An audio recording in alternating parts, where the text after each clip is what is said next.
Buenos días, bendiciones.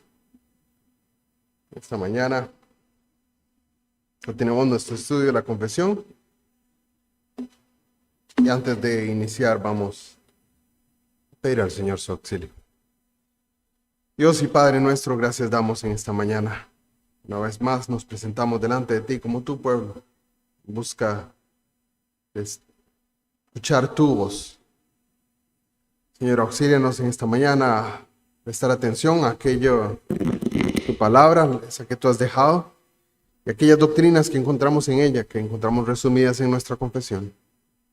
Ilumina nuestros corazones y danos entendimiento y gracia para caminar de acuerdo a tu voluntad, haciendo cosas que a ti te agradan, haciendo obras que son conforme a lo que tú has revelado, Señor.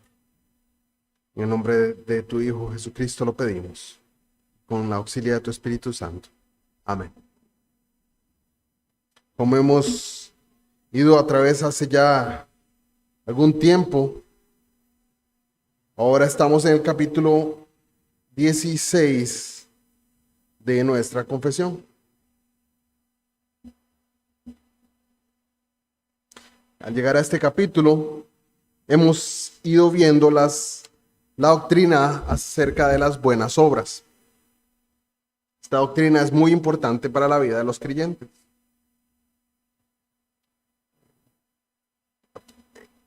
Este capítulo contiene 7 párrafos que podríamos haberlos dividido de la siguiente manera. Bueno, ya los vimos, entonces nada más a manera de resumen vamos a ver las cosas que estos párrafos trataban. Vimos que en el primer párrafo se hablaba acerca de la identidad de las buenas obras. El primer párrafo nos afirmaba de manera positiva cuáles son las buenas obras. Nos decía el primer párrafo que son aquellas que se hacen según la palabra de Dios. Y a la misma vez nos delimitaba negativamente cuáles no son buenas obras y decía que no según invenciones de hombres ni por pretexto de buenas intenciones. Vemos entonces que las buenas obras están bien delimitadas en la palabra de Dios. Son aquellas que Dios ha dicho que debemos hacer y no las que con el pretexto de tener una buena intención podemos llevar a cabo. Vimos que muchas veces las personas se refugian en el hecho de las buenas intenciones. Entonces, el mandamiento número 11, casi en el decálogo, sería: tendrás buenas intenciones. Ese sería el mandamiento. Pero no según buenas intenciones.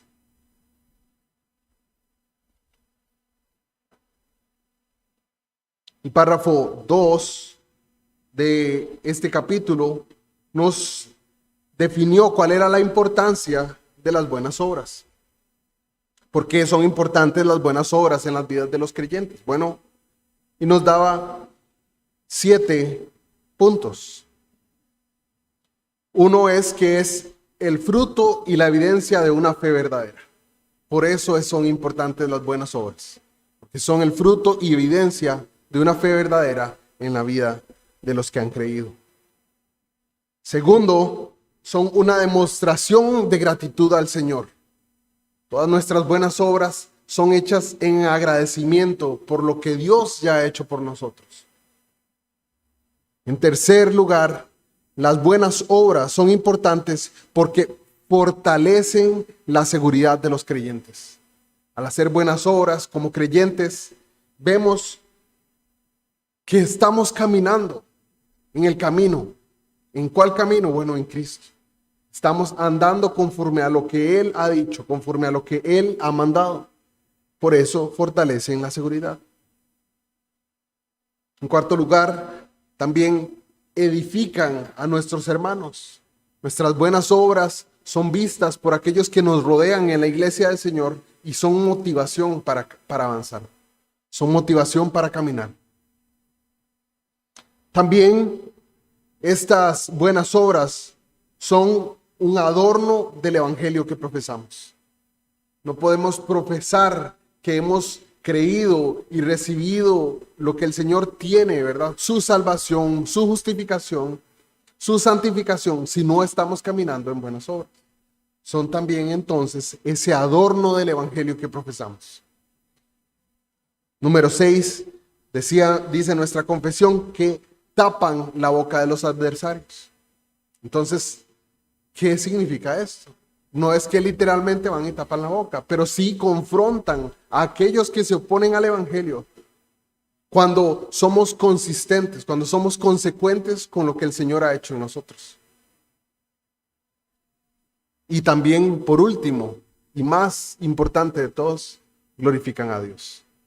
Estas buenas obras hechas en Él glorifican a Dios. Ese es el párrafo 2. El párrafo 3 de este capítulo trata acerca de la causa de las buenas obras. Vimos en este párrafo que, y cito el párrafo 3, dice: la capacidad que tienen los creyentes para hacer buenas obras no es de ellos mismos en ninguna manera, sino completamente del Espíritu de Cristo.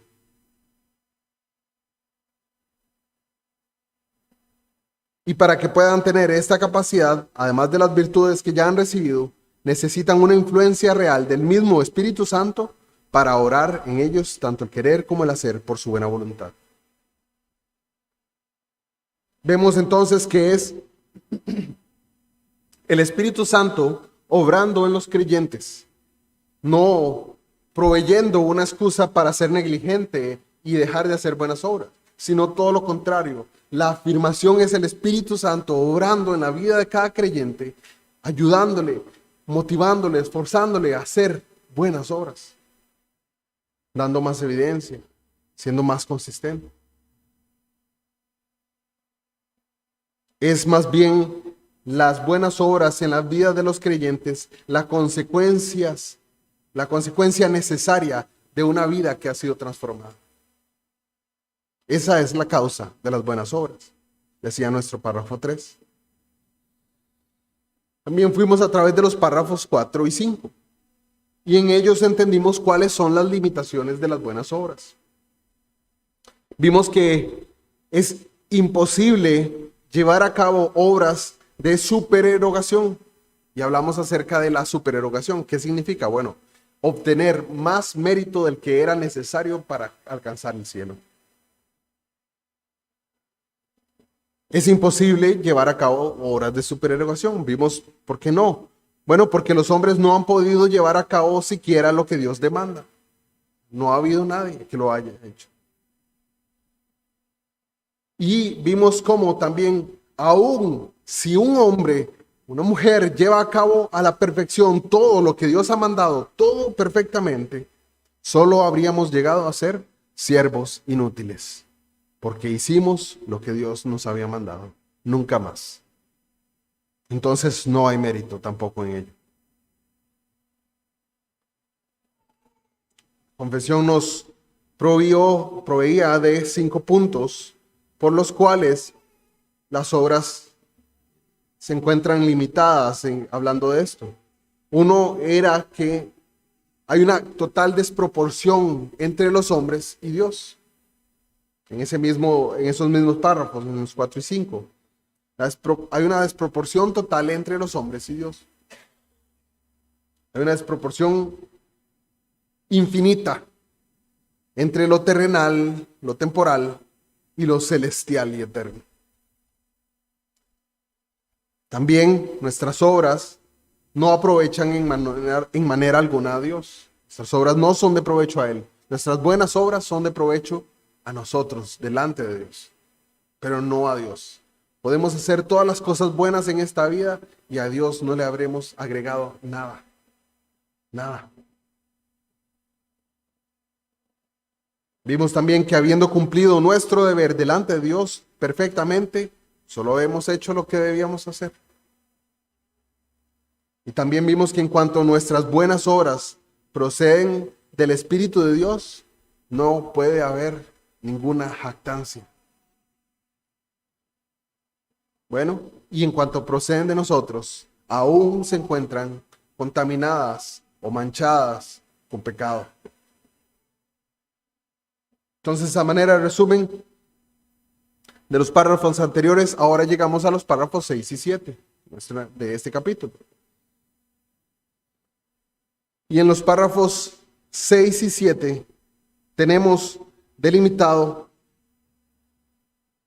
que no solamente el Señor rechaza las obras que no son hechas en Él, las obras que son hechas con buenas intenciones, pero no de acuerdo a su palabra, pero ahora también, a partir de este párrafo, tenemos un gran consuelo a aquellos que somos creyentes. ¿Por qué? Porque estos párrafos hablan acerca de cómo Dios acepta nuestras buenas obras. En este párrafo 6 se habla acerca de la aceptación que Dios hace de las buenas obras de los creyentes.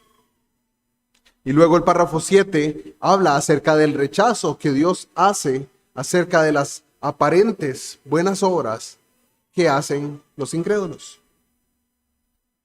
En resumen, podríamos decir que el párrafo 6 encierra el hecho de que las buenas obras de los creyentes son aceptadas por Dios en Cristo.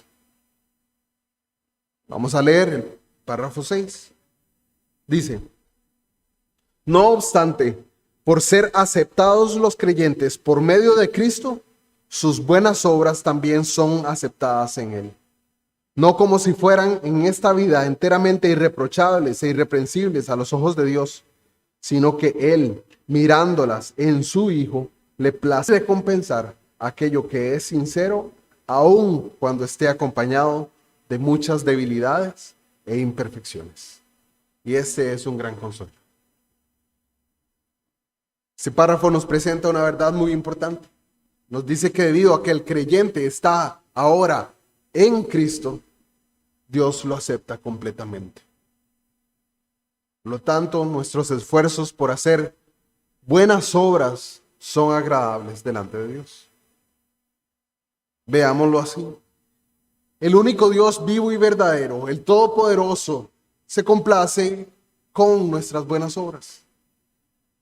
Aunque éstas no sean perfectas, aunque estén manchadas de pecado, aunque estén muchas veces débiles, faltas, limitadas.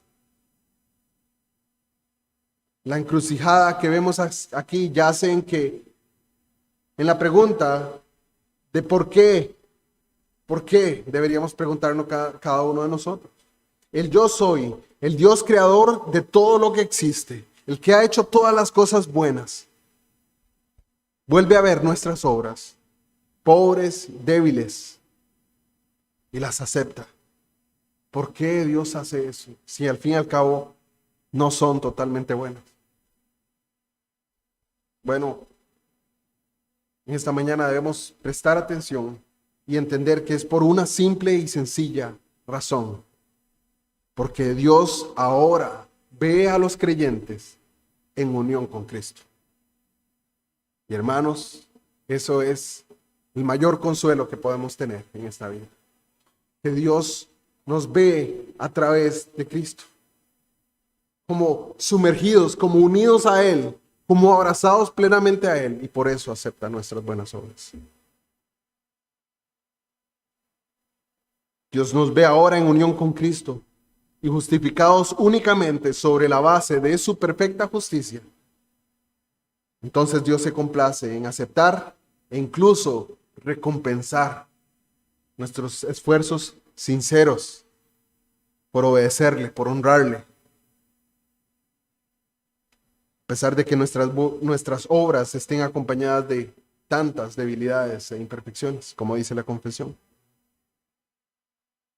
En términos de nuestra posición legal delante de Dios, sabemos que necesitamos una justicia perfecta.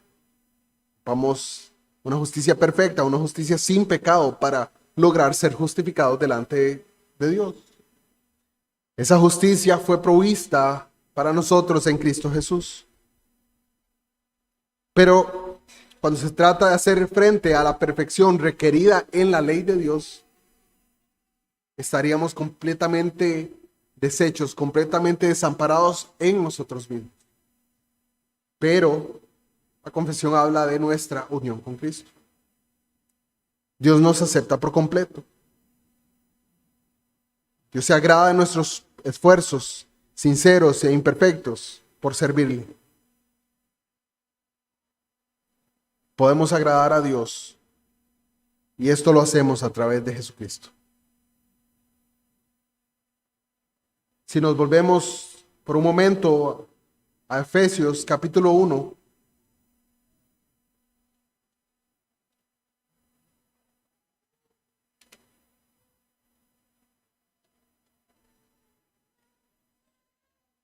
versículo 6.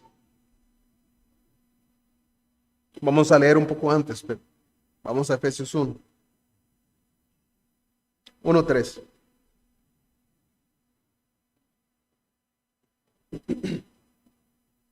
Dice: bendito sea el Dios y Padre de nuestro Señor Jesucristo, que nos bendijo con toda bendición espiritual en los lugares celestiales en Cristo, según nos escogió en Él antes de la fundación del mundo, para que fuésemos santos y sin mancha delante de Él, en amor, habiéndonos predestinado para ser adoptados hijos suyos por medio de Jesucristo, según el puro afecto de su voluntad, para alabanza de la gloria de su gracia, con la cual nos hizo aceptos en el amado.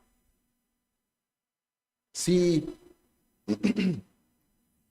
fuésemos en esta mañana más adelante en esa carta a los Efesios, encontraríamos una frase que se repite una y otra y otra y otra vez, que es en Cristo. Cuando el apóstol Pablo se dirige a los Efesios, les recuerda que están en Cristo. Todas estas cosas que Él los exhorta a llevar a cabo, a hacer todas estas buenas obras, las cuales le pide que caminen, les da una motivación, y es en Cristo. Ustedes han nacido de nuevo y ahora se encuentran en Cristo.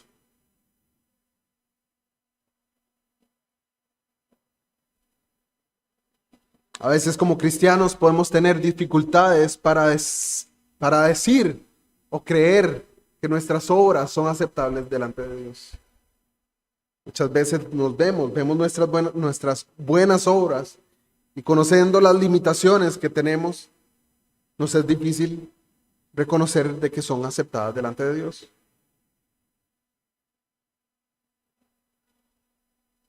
Pero con respecto a eso, este sexto párrafo explica que las buenas obras de los creyentes son aceptadas por Dios y agradables a Él. Pero no lo deja solamente, no es que nuestras obras son agradables a Él, son agradables a Dios. Nos recuerda una vez más en Cristo.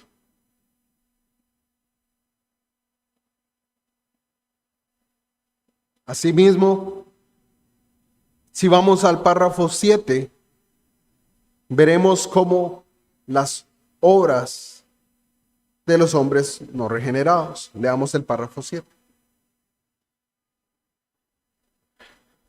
Dice: las obras hechas por hombres no regenerados, aunque en sí mismas sean cosas que Dios ordena y de utilidad tanto para ellos como para otros, sin embargo, por no proceder de un corazón purificado por la fe y no ser hechas de una manera correcta, de acuerdo con la palabra, ni para un fin correcto, en la gloria de Dios, son, por tanto, pecaminosas y no pueden agradar a Dios, ni hacer que alguien sea digno de recibir gracia por parte de Dios. Y a pesar de esto, el descuido de las buenas obras es más pecaminoso y desagradable a Dios. Bueno, este párrafo es claro en que las personas no regeneradas son personas que no han nacido de nuevo. Son personas que no se han arrepentido de sus pecados y no han confiado en Cristo. No están en unión con Cristo y no han sido justificados por la fe en Él. Entonces la confesión nos habla acerca de esos esfuerzos que hacen estas personas. Esos esfuerzos por hacer buenas obras. Nos dice que los hombres no regenerados pueden hacer obras que desde una perspectiva pueden llamarse buenas. Confesión nos dice específicamente que obras hechas por hombres no regenerados, aunque en sí mismas sean cosas que Dios ordena y de utilidad tanto para ellos como para otros. Así vemos que mientras la Biblia dice que no hay quien haga el bien, no hay en ninguno, no hay algún uno, al mismo tiempo reconoce que hay otro sentido en el cual incluso los hombres perversos, los hombres inconversos, pueden hacer buenas cosas. Pablo nos dice, por ejemplo, en Romanos 2:12, que aunque los paganos no tienen la ley de Dios por naturaleza, hacen las cosas de la ley, siendo ley para sí mismos. Jesús también se refirió a ello en Mateo 7, versículo 11, donde nos habla que los padres terrenales, siendo malos, saben dar buenas dádivas a sus hijos. Sus padres tienen un afecto natural por ellos y hacen buenas cosas por sus hijos. Entonces vemos que muchas personas en el mundo hacen cosas buenas. Incluso puede haber incrédulos que de alguna manera son tanto más amables, puede ser muy amigable y fácil de tratar. Puede incluso ayudar a las personas que lo necesitan. Por ejemplo, un hijo adulto que cuida de sus padres ancianos. Eso es algo muy bueno. Cuando una persona lleva comida a un vecino que se encuentra en necesidad o que ha tenido una muerte en la familia, eso es también algo bueno. Cuando un padre trabaja duro para mantener a sus hijos, eso es algo bueno. Cuando este hombre es muy amable y fiel a su esposa, eso es muy bueno. Cuando un soldado se abalanza sobre una granada o sobre el fuego que está siendo disparado para sus compañeros y los salva de la muerte, dando su vida, es algo bueno. Todas estas cosas debemos alentarlas en medio del mundo malo que nos rodea. Debemos mostrar nuestro aprecio por las personas que llevan a cabo estas obras. Sin embargo, como continúa diciéndonos la confesión, todas estas cosas están hechas fuera de Cristo. Ninguna de estas cosas puede establecer una conexión correcta con Dios. Ninguna de estas obras son agradables delante de sus ojos. De hecho, todas ellas están totalmente contaminadas y corrompidas por el mal. ¿Por qué es eso? Bueno, porque la confesión nos dice, sin embargo, debido a que no proceden de un corazón purificado por la fe, ni se hacen de la manera correcta, según la palabra, ni con un fin correcto, la gloria de Dios, son por lo tanto pecaminosos y no pueden agradar a Dios. Cuando se trata de lo que hace la gente, no es suficiente con mirar a las acciones o a las apariencias externas. Vamos por un momento a 1 Samuel 16:7.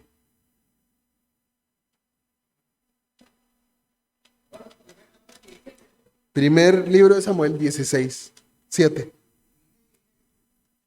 16:7.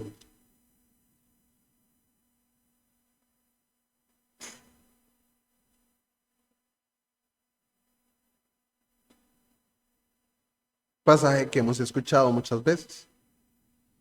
Dice, Jehová respondió a Samuel, no mires a su parecer, ni a lo grande de su estatura, porque yo lo desecho. Porque Jehová no mira lo que mira el hombre, pues el hombre mira lo que está delante de sus ojos, pero Jehová mira el corazón. En medio de nuestro caminar y ver las obras que hacen los hombres incrédulos, sí, podemos ver sus obras, son buenas, están bien, están encarriladas de acuerdo a lo que está bien, al estándar de lo que vemos es bueno. Pero este pasaje trata un asunto. Vemos que en esta ocasión Samuel se encuentra buscando a quien ungir.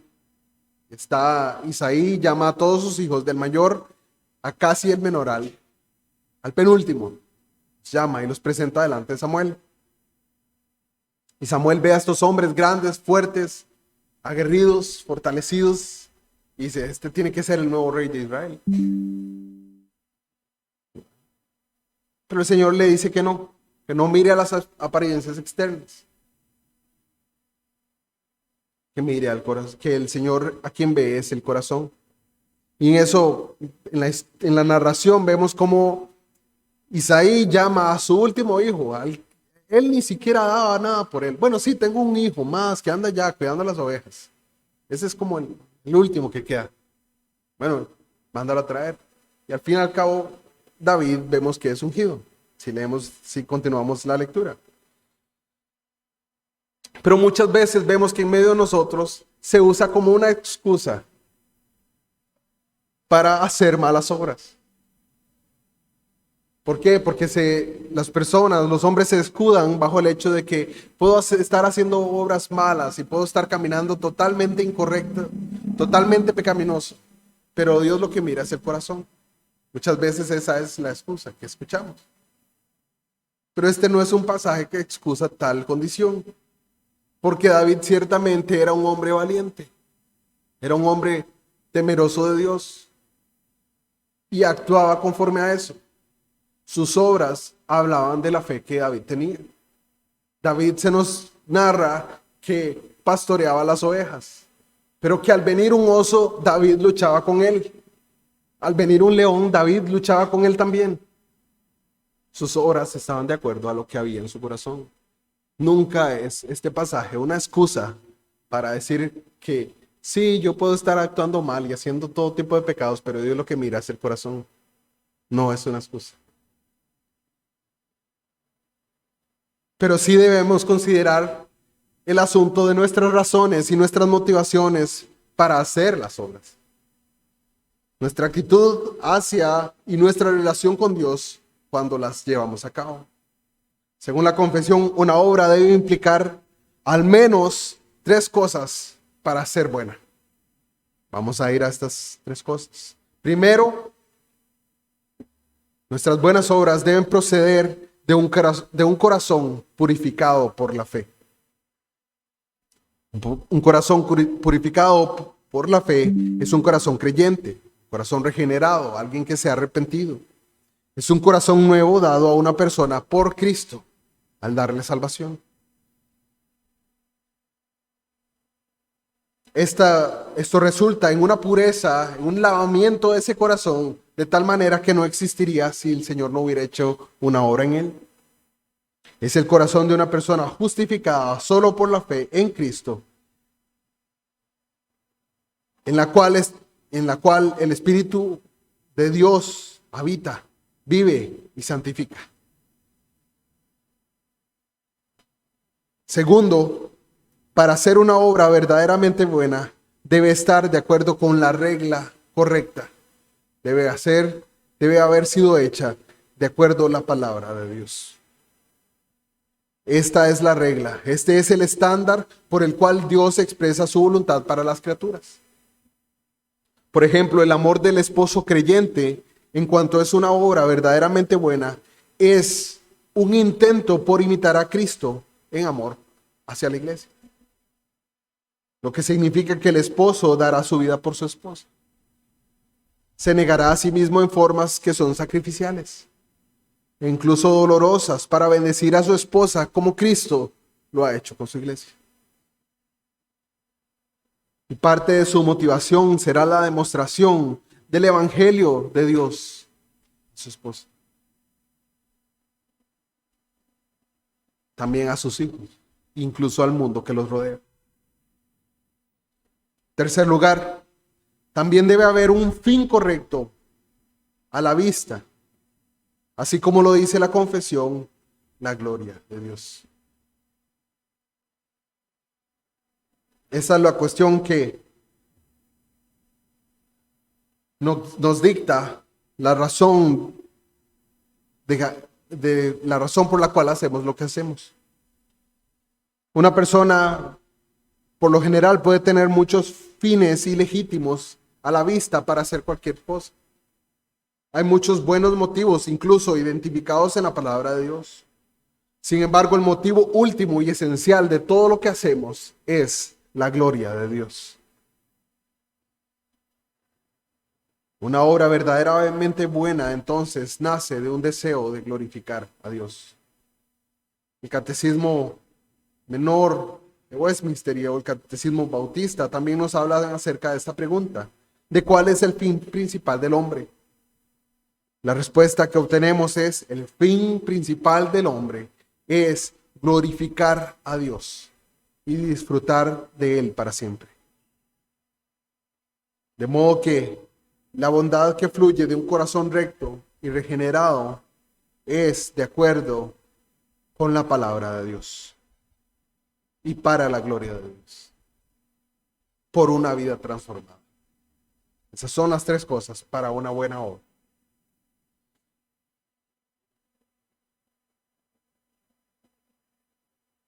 El predicador Andrew Fuller nos da una ilustración que nos puede ser útil. Dice: imagine la compañía de un barco que se ha levantado en un motín contra su legítimo capitán. Ellos mismos toman el mando del barco y dejan al capitán en alguna isla desierta, y luego navegan hacia un puerto lejano con la intención de disponer su carga y dividir las ganancias entre ellos. Luego, después de esto, continuarán usando el barco en una carrera de transporte marítimo mercante. Ahora bien, este grupo de amotinados, para lograr la autoconservación y la tranquilidad en la nave, en el barco, establecen leyes y reglas. Bueno, ¿qué cosas no se van a hacer? En el barco no se miente ni se roba. No va a haber pleitos, no va a haber matanzas. Va a haber una imparcialidad y se va a juzgar justamente de todas las cosas que se hagan en el barco. Vamos a ser justos en la distribución de los bienes del barco. Todos estos hombres, aunque muy valientes ante el peligro, son también muy trabajadores. Comparten entre sí y se cuidan. Cuidan no solamente de enemigos, se cuidan al que enferma o al que tiene necesidad. Hacen muchas cosas que en ciertos sentidos son buenas. Pero hay algo fundamentalmente erróneo en toda esta supuesta bondad. Toda esta bondad no es realmente buena, porque todo es parte de una vida de rebelión contra su legítimo capitán. Son todos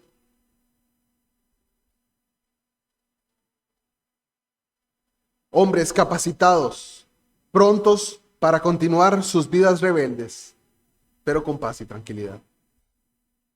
Por lo tanto, ninguna de sus supuestas bondades es realmente buena. Todas ellas son malas. Esto es lo que vemos en el mundo que nos rodea. Vemos muchos hombres queriendo vivir en paz unos con otros, queriendo delimitar su maldad hasta cierto punto donde podamos vivir tranquilamente. Que me alcance para tener mis riquezas, para tener dinero, para llegar al fin de semana y enfiestarme de manera vana. Y trabajo arduamente, sí es bueno, pero ¿para qué? ¿Cuál es el fin?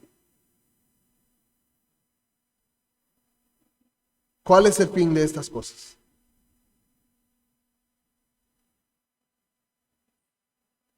Finalmente, la confesión subraya en la última oración del párrafo 7, que es, a pesar de que hacen esas obras, es aún mejor para los hombres no regenerados hacer lo que es al menos bueno en la forma que dejar de hacerlo en absoluto. Y dice: y sin embargo, su negligencia hacia ellos es más pecaminosa y desagradable a Dios. Vemos que de alguna manera hay grados de pecado, según las Escrituras. Podríamos ir a un par de pasajes, por el tiempo no lo haremos en esta mañana. Vemos como algunos pecados son peores que otros. Unos recibirán mayor castigo que otros. Por lo tanto, es mejor para una persona no regenerada e incrédula ser amable que no serlo. Aunque ser amable con alguien nunca le va a salvar ni va a agradar a Dios. Los niños, por ejemplo, aún deben ser llevados a la iglesia y enseñados a orar, aun que no sean creyentes, que puedan carecer de una actitud correcta y aunque carezcan de un corazón convertido de momento. Porque es más pecaminoso dejar de ir a la iglesia y dejar de orar por otros por completo. Sin embargo, al mismo tiempo debemos enseñar a nuestros niños a no contentarse con seguir la corriente de este mundo. En cambio, debemos exhortarlos a orar, no con incredulidad, sino con fe, creyendo en el Evangelio y confiando en Jesús para salvarles.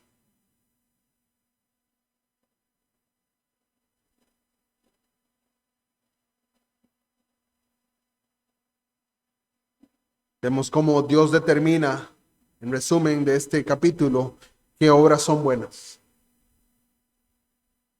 Las obras que Dios ve como buenas son aquellas que Él mismo ordena y encomienda. Vemos también que las obras que los hombres han ideado, incluso aquellos que muchas veces se consideran líderes o autoridades en las iglesias, no tienen valor, ninguno, a menos de que estén claramente arraigadas en la palabra de Dios. Para que cualquier ser humano se comporte de una manera que sea aceptable o buena delante de Dios, ese hombre, esa mujer debe ser aceptado en Cristo y movido y fortalecido por el Espíritu Santo de Dios. También las personas que no son seguidores de Cristo carecen de este Espíritu Santo. Entonces son incapaces de realizar obras que Dios consideraría buenas. Incluso cuando sus obras externas parecen conformarse a la palabra de Dios, estas obras son inaceptables para Dios porque están arruinadas por los pecados de sus corazones. No se presentan a Él como perdonados o justificados. Solo Cristo hace que lo impuro sea puro. En esta mañana damos gracias al Señor por este capítulo de nuestra confesión. Terminamos aquí y oramos. Tenemos el receso.